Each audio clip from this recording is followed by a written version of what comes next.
ठीक है। Right to marry as per choice, right to marry as per choice, marry as per choice, जो व्यक्ति जिसको पसंद करे, मन पसंद, विवाह का अधिकार। आप हथकड़ी लगाने के विरोध में, हथकड़ी के विरुद्ध, अगेंस्ट कफिंग, जैसे आपको गिरफ्तार किया गया है और आपको हथकड़ी लगा के ले जाया जा रहा है, तो आप देखोगे उसके खिलाफ भी, अगर आप एक गंभीर अपराधी नहीं हैं तो ये भी आपका अधिकार है कि हथकड़ी ले जा करके, क्योंकि अभी आपका ट्रायल चल रहा है, बेशक आप अपराधी सिद्ध भी हो चुके हैं, लेकिन अभी क्या है कि आपको हथकड़ी में जब और लोग देखेंगे तो फिर मतलब अन्य बातें क्या बोलें कि उसने बोला कि मेरी गरिमा नहीं है। हो सकता है कि अपराध के बाद में उस व्यक्ति की आंतरिक चेतना विकसित हो गई हो और उसने अभी ये निर्णय कर लिया कि मैं जीवन में कोई अपराध नहीं करूंगा, तो यानी कि उस छवि को वो सुधारना चाह रहा है, तो ये भी उसका अधिकार होगा। ठीक है, कोई दिक्कत? क्या बोलेंगे यहाँ पे? हथकड़ी के विरुद्ध, और आपका यहाँ पे बोलेंगे सार्वजनिक फांसी के विरुद्ध। अब किसी को खुलेआम फांसी के आदेश हो गए, वो बोले नहीं, सार्वजनिक फांसी के विरुद्ध, यानी कि against public hanging, against public hanging, उसके खिलाफ भी। साफ पानी का अधिकार, कि व्यक्ति को साफ पानी मिले, क्लीन वाटर का जो राइट है आपका, क्लीन वाटर। एक स्वच्छ पर्यावरण, डिसेंट एनवायरमेंट भी उसको मिले, पर्यावरण, डिसेंट एनवायरमेंट, ठीक है, और साफ पानी हो गया, स्वच्छ पर्यावरण। इसके अलावा आपका निजता का अधिकार, ये बहुत इंपॉर्टेंट है, निजता का अधिकार। भाई गवर्नमेंट किसी के फोन टेप नहीं करा सकती है, विशेष परिस्थितियों में करा सकती है। राइट टू प्राइवेसी, भाई आप किसी के, अगर जैसे आप कहते हैं ना कि मैंने तो उसका कोई सॉफ्टवेयर का वो क्लोन ले लिया है, उसकी चैट मुझको दिखाई देती है, उसने आपके खिलाफ केस कर दिया, तो ये उसके अधिकार का हनन आप कर रहे हैं। तो राइट टू प्राइवेसी उसको है, मतलब उसकी चीज़ें क्या हैं, प्राइवेट रहें। और आपका सोने का अधिकार, बाबा रामदेव का किस्सा याद है? थम्सअप करें, मैंने इसी पॉलिटिक क्लास में आपको बताया था कि भीड़ रात को सो रही थी और लाठी डंडों से हमला हो गया बाबा रामदेव के ऊपर। ठीक है, जो बाबा रामदेव उस समय आपका प्रोटेस्ट कर रहे थे। तो राइट टू स्लीप भी इसमें दिया गया है कि व्यक्ति की नींद में खलल नहीं पड़ना चाहिए। लेकिन ऐसा थोड़ी कि व्यक्ति सड़क पर सो जाएगा कि अन्य लोगों के लिए बाधा पहुंचाए, लेकिन अन्य लोगों के लिए बाधा नहीं पहुंचा रहा है। किसी पेड़ के नीचे व्यक्ति जंगल में सोया हुआ है और उसके आपका खेत भी नहीं है वो, तो आप वहां पर बाधा नहीं पहुंचा सकते हैं, उसको जाकर के उठा नहीं सकते हैं, छोटू उठ जा, ऐसा नहीं। आपके खिलाफ क्या है, आपने उसके मौलिक अधिकार का हनन किया है। मम्मी पापा से मत बोल देना इस बात को सुबह को, भैया मेरी आंख नहीं खुल रही है 6 बजे, बोले मेरा मौलिक अधिकार है, आप इसे क्यों छीन रहे हो। तो ये क्या बोलेंगे, सुप्रीम कोर्ट ने सोने का अधिकार बताया। सोने का अधिकार, चिकित्सा का अधिकार, भाई कोई गरीब व्यक्ति है तो जिला अस्पताल में क्या होगा उसका, जिला अस्पताल में उसका फिर एक फ्री ट्रीटमेंट होगा। चिकित्सा का अधिकार यानी कि right to medical treatment, medical treatment की बात की गई है। अगर ये इतनी चीजें मिल रही हैं, और भी बहुत सारी चीजें हो सकती हैं, अब आप समझ जाओगे कि ये गरिमापूर्ण है या नहीं है, तभी तो जीवन को आप कहोगे कि भाई वो गरिमापूर्ण है। तो 1978 के मेनका गांधी वाद से ये सारी चीजें निकल के आई कि सिर्फ जीने से मतलब जीना नहीं, वह गरिमापूर्ण जीवन भी हो। बात क्लियर है? सारे दोस्त बताएं एक बार, बात क्लियर है? आगे आते हैं। 1987 का एक केस है, उसको लिखना, श्रीपति दूबल, श्रीपति दूबल। और श्रीपति दूबल ये आपका किसे, महाराष्ट्र राज्य बनाम महाराष्ट्र राज्य था, याद रखना। इन्होंने क्या कहा था आपका, इन्होंने कहा था आपका कि जो जीने का अधिकार है ना, इसको केस में कहा गया था महाराष्ट्र कोर्ट के द्वारा, जो मुंबई हाई कोर्ट है आपका, जीने का अधिकार में मरने का अधिकार जो है ना वो शामिल है, मरने का अधिकार शामिल है,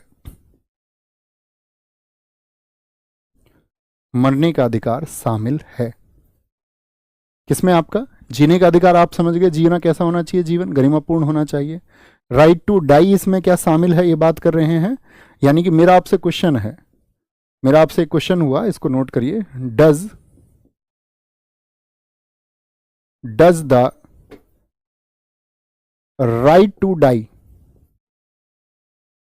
यानी कि जो आपका मरने का अधिकार है, does the right to die या राइट टू लाइफ, लाइफ लिखें तो ज्यादा अच्छा होगा। Does the right to life includes the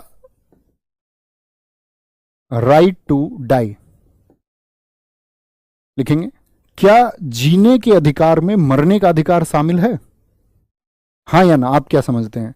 यानी कि जैसे किसी व्यक्ति को आप ये समझिए, उसे अपने जीवन से प्यार नहीं रहा, और जीवन से प्यार यदि उसे नहीं रहा और उसकी कुछ स्थितियां ऐसी रहीं कि उसने अपने जीवन को त्यागने का निर्णय ले लिया, तो क्या उसको आप लोग बताएंगे कि वो शामिल है? तो आप कहेंगे नहीं। तो यहीं पर ये इन्होंने कहा कि जीने के अधिकार में मरने का अधिकार शामिल है, यानी व्यक्ति अपनी जान भी यदि दे दे, यानी आत्महत्या कर ले, तो उसको क्राइम नहीं माना जाएगा। इसको फिर सुप्रीम कोर्ट ने बदला 1994 में। यहां पे हुआ था आपका पी रतिराम, इसको भी नोट करना, बनाम भारत संघ, यानी बनाम यूनियन ऑफ इंडिया। इसमें क्या कह दिया गया था कि जो जीने का अधिकार है उसमें मरने का अधिकार शामिल नहीं है, शामिल नहीं है। यानी कि कोई व्यक्ति जो है आत्महत्या नहीं कर सकता है, क्योंकि आपका जो जीवन है ना, वो सिर्फ आपका जीवन नहीं है। मैंने क्या बोला कि वो व्यक्तिगत हित के लिए ना होकर सामाजिक हित के लिए भी है। वर्तमान में अभी जब बीएनएस आया तो इस पर फिर से बहस छिड़ी, भारतीय न्याय संहिता, और उसमें एक बड़ा बदलाव किया गया। आप समझिए, जब कोई व्यक्ति अपनी जान गंवाता है, मतलब वो अपने जीवन को छोड़ने का डिसीजन लेता है, तो उसकी मानसिक स्थिति उस समय कैसी रहती होगी? क्या खुश होकर के कोई व्यक्ति इस निर्णय को लेता होगा? तो आप कहेंगे कि भैया उसके अंदर एक मानसिक वेदना, व्यथा, एक पीड़ा, उसके अंदर उसकी लहरें उमड़ रही होती होंगी, दुख उसके अंदर पैदा हो रहा होता होगा। तो जो व्यक्ति पहले से परेशान है, अब उसने आत्महत्या कर ली, तो आत्महत्या कर ली तो उसका तो जीवन जो है वो खत्म हो गया, तो अब तो किसी को सजा मिलेगी नहीं इसमें। लेकिन उसने यदि आत्महत्या का प्रयास, जो आपका आईपीसी का सेक्शन 309 था, उसमें कहा गया था कि अगर आपने सुसाइड का प्रयास कर लिया और आप बच गए तो आप पनिशेबल हैं, आपको इसके लिए सजा सुनाई जाएगी। तो अब समझिए, एक तो व्यक्ति पहले से मानसिक पीड़ित था, व्यथा से घिरा हुआ था, उसके बाद उसने ऐसा प्रयास किया, उसका जीवन भी बच गया, और उस जीवन के बचने के बाद में उसके सजा का प्रावधान था। तो ये बड़ा कॉम्प्लिकेशन वाली स्थिति है। तो इस पे अभी आपका 2017 में जब बीएनएस आया ना, बीएनएस तो आपका अभी आया 2023-24 में, तो बीएनएस में हवाला दिया गया एमएचसीए का। एमएचसीए क्या है उसको कहीं नोट कर लो, क्योंकि वर्तमान में क्या स्थिति है वो आपको पता चलेगी। एमएचसीए 2017, इसको बोलते मेंटल हेल्थ केयर एक्ट। और इसके अनुसार क्या है, अब अगर कोई व्यक्ति आत्महत्या का प्रयास कर रहा है, आत्महत्या का जो प्रयास कर रहा है वह अपराध नहीं है। क्या बोलोगे? वह अपराध नहीं है, क्योंकि उसकी तो पहले ही मानसिक स्थिति ऐसी है, अब उसके बाद में उसको सजा और दे दो। तो क्या बोला गया, ये अब ये चीज क्या लागू हो गई? एमएचसी एक्ट क्या आपका लागू हो गया? हाँ जी, ये आपका अब याद रख लेना, बीएनएस में यही प्रावधान है, बीएनएस भारतीय न्याय संहिता में यही लागू होगा। तो वर्तमान में मुझे बताएं, वर्तमान में ये अपराध है या नहीं है? हाँ या ना? वर्तमान में ये अपराध है या नहीं है? भैया आपका बोलेंगे अतुल सुभाष का केस हुआ, हाँ वो बचे नहीं ना, उनकी तो जो जीवन है वो समाप्त ही हो गया, और वो समाज को एक संदेश दे के गए।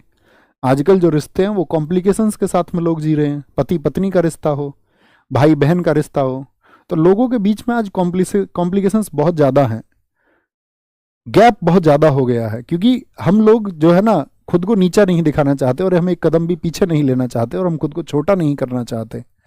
इसकी वजह से सारी चीज़ें पैदा होती हैं। दो भाइयों का विवाद इसी वजह से तो है कि एक भाई एक कोना उसने ज़मीन का बढ़ा लिया और दूसरा इस बात के लिए विरोध कर रहा है। वो बोले कि ठीक है भाई, इस धरा पे, इस पृथ्वी पर यदि मेरी बाजुओं में बल होगा तो मैं कुछ ना कुछ उत्पन्न कर लूंगा, ये मैं तुम्हारे लिए छोड़ता हूं।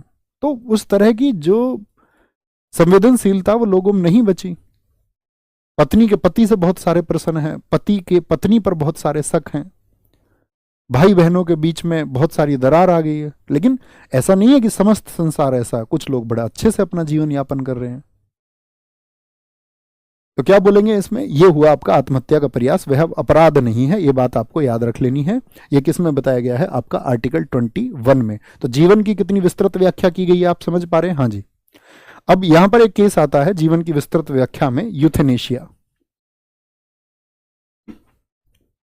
यूथेनेशिया, ए, यूथेनेशिया, क्या बोलेंगे, यूथेनेशिया। यूथेनेशिया आप सब लोगों ने सुना होगा शायद, या नहीं सुना होगा पता नहीं, सुना है कभी। यूथेनेशिया का मतलब होता है दया मृत्यु, दया मृत्यु यानी कि मर्सी किलिंग, और विश किलिंग जिसको हम बोलते हैं इच्छा मृत्यु, विल किलिंग भी बोलते हैं, इच्छा मृत्यु, विल किलिंग, विल किलिंग। देखो पहले हम समझे इसका बैकग्राउंड, तब समझेंगे। यूथेनेशिया जो है वो दो तरह का होता है, एक तो एक्टिव होता है,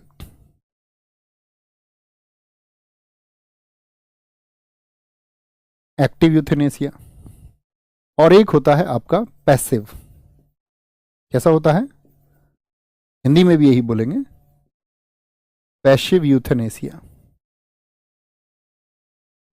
तो एक्टिव यूथेनेशिया और पैसिव यूथेनेशिया, ये दोनों क्या अंतर हैं, इस अब समझेंगे इस बात को। जैसे मान के चलो कोई व्यक्ति था और घर में आग लग गई और उस व्यक्ति का जो है 95% शरीर जो है वो जल गया और 5% शरीर ही उसका बचा। अब वो व्यक्ति इस हालात में है कि वो अब डिसीजन नहीं ले सकता है कुछ भी। अब उसको अस्पताल में भर्ती कर दिया गया है, लेकिन वो मतलब अत्यंत दर्द में है, बहुत ज्यादा दर्द उस व्यक्ति को है। अब क्या किया जाए इस हालात में, कि उसको या तो जिंदा रखा जाए या ये देख लिया जाए कि भाई इस व्यक्ति को अत्यंत पीड़ा हो रही है, तो इस व्यक्ति को जो है अब इसकी जीवन लीला जो है वो समाप्त हो जाए तो ही ठीक है। तो ये तो मृत्यु हुई। इच्छा मृत्यु क्या, उस व्यक्ति की इच्छा तो इसमें शामिल नहीं है। फिर तो इच्छा उसमें, अगर उस व्यक्ति की ये हालात नहीं है, या तो वो खुद बोल के बताए कि भाई मैं अब जीना नहीं चाहता, ये दर्द मुझसे सहन नहीं होता, या फिर उसके जो अपने गार्जियंस हैं वो इस बात को कहें, जो उसके अपने गार्जियंस हैं वो इस बात को बोलें। तो ऐसा ही एक केस आता है भारत में, अरुणा सानबाग, लिखना उसको वापस, फिर हम लेके चलेंगे आपको ग्राउंड पे। अरुणा सानबाग, अरुणा सानबाग 1973 में, ठीक है। अब ये दिल्ली के एक हॉस्पिटल में नर्स थी। अरुणा सानबाग कौन थी, एक नर्स थी, और इनकी उसी अस्पताल में जो डॉक्टर थे उनसे शादी भी तय हो चुकी थी इनकी।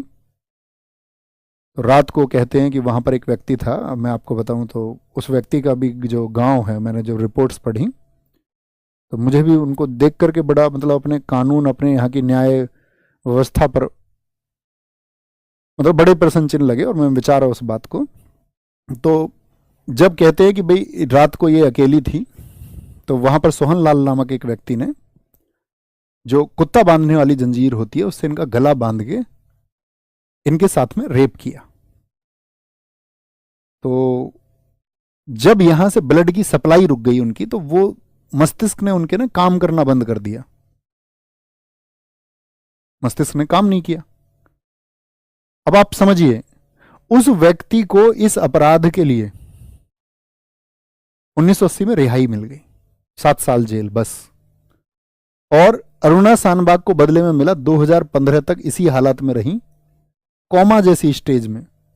2015 में डेथ हुई इनकी। तो इनके लिए मतलब अब इनके परिवार का कोई था नहीं, परिवार में कोई नहीं था इनके। तो जो एक एक्टिविस्ट थी पिंकी वीरानी, और एक रिपोर्टर थे जिन्होंने ग्राउंड रिपोर्ट निकाली सोहन लाल की कि वो कहाँ गया अपने जीवन में 1980 के बाद में। तो यहीं गाजियाबाद के पास में एनटीपीसी में वो चुपचाप काम करता था। कहते 1980 में उसके घर वालों ने उसको त्याग दिया, और जिला बुलंदशहर का एक गांव है आपका दादूपुर, वहाँ का रहने वाला था वो व्यक्ति। तो सही किया, ऐसे व्यक्ति का त्याग ही होना चाहिए। तो उस व्यक्ति को त्याग दिया, तो वो अपनी ससुराल वगैरह में रहा कहीं जा करके, और एनटीपीसी में नौकरी की। बाद में एनटीपीसी को जब 2015 में इनकी डेथ के बाद में मामला बहुत, तो एनटीपीसी ने उस